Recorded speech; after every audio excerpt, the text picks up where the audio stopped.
Inter Milan's upcoming clash with Torino is about more than just points on the board. It's a chance for the Nerazzurri to wipe the slate clean after last season's heartbreaking finish. But here's where it gets controversial. Can the relatively inexperienced new manager really turn things around under the spotlight of Serie A's pressure cooker? On Monday at San Siro, Inter Milan will face Torino, kicking off their campaign with high hopes to reclaim the Serie A crown that slipped through their fingers last season. Last term, Inter seemed destined for glory, but ended up empty-handed in a truly painful sequence of events. This disappointment led to the departure of Simeone Inzaghi, whose tenure had previously secured Inter's status as Italy's top club. To recap, Inter faltered by losing the Coppa Italia semifinal against their city rivals AC Milan, then narrowly missed the Serie A title to Napoli by a single point in a nail-biting finale. The final blow came with a harsh defeat in the Champions League final against Paris Saint-Germain, a loss that greatly drained the team's morale and led Inzaghi to step down. Following Inzaghi's exit, Inter's search for a new head coach drew some surprising refusals, including notable names like Cesc Fabregas and former Inter legend Patrick Vieira. Ultimately, the club appointed Cristian Chivu, a familiar face from their iconic 2010 treble-winning squad, and a recent successful youth coach who steered Parma away from relegation last season. Chivu walks into a challenging mole with limited senior-level experience, a factor that might spark debate among fans and pundits about whether Inter's leadership gamble is too risky. Chivu's first major test came this summer at the Club World Cup, envisioned as a platform to rejuvenate the team and rebuild confidence. After cruising through the group stage undefeated, Inter were stunned with a 2-0 loss to Fluminense in the round of 16, exposing some vulnerabilities. Post-tournament, the team took a short break and then resumed a condensed preseason, impressively winning all 3 friendly matches. This sets an optimistic tone ahead of the competitive kickoff.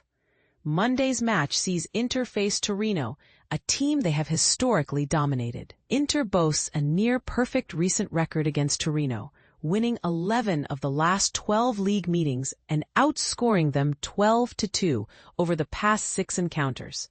Torino, on the other hand, struggled to claim victories at San Siro and have been without a league win there for 18 visits, which includes matches against AC and Inter Milan.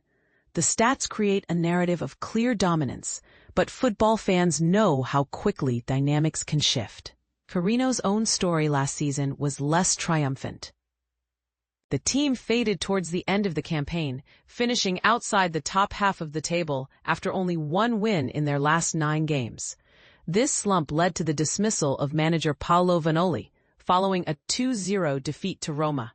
Former Lazio manager Marco Baroni has been brought in to stabilize and reinvigorate the squad.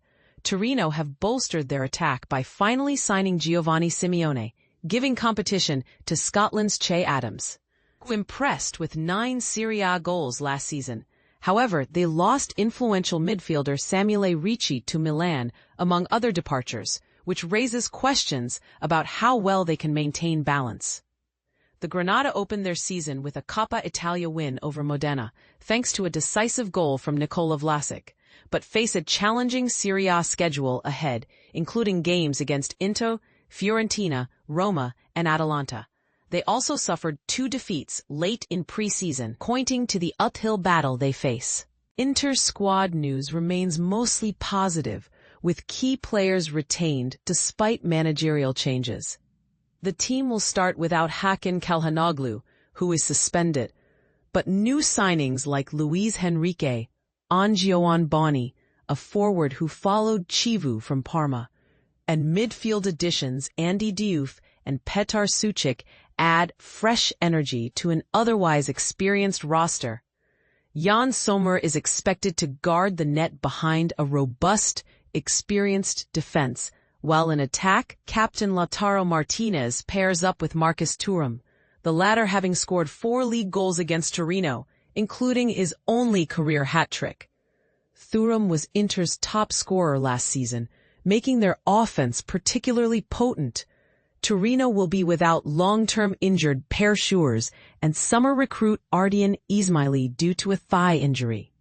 Still, Baroni can rely on fresh faces like Tino Angerin, Zakaria Abuklal, and Cyril Ngonge, the latter arriving on loan from Napoli to replace Vanja Milinkovic-Savic, who moved in the opposite direction.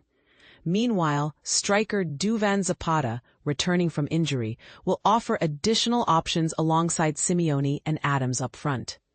The predicted starting lineups reflect these developments, with Inter likely to field Sommer in goal, a back three of Pavard, Acerbi, and Bastoni.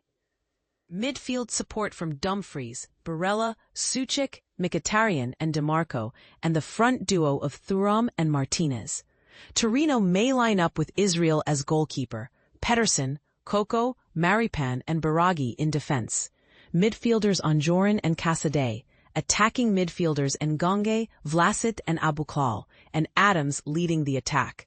Our forecast: Inter Milan 2-0 Torino. While the San Siro outfit might have a manager with less experience, their squad is seasoned and battle-hardened, ready to assert dominance on opening day. Torino's historical record and recent struggles away from home suggest a tough night ahead. But here's the part most people miss.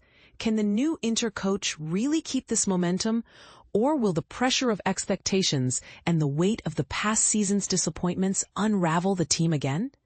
And for Torino, is this tough run part of a rebuilding phase or a symptom of deeper issues? We'd love to hear your take. Do you think Chivu can lead Inter back to glory? Or is this season a gamble too far? Will Torino finally break their San Siro curse, or are they destined to struggle once more? Share your thoughts in the comments below.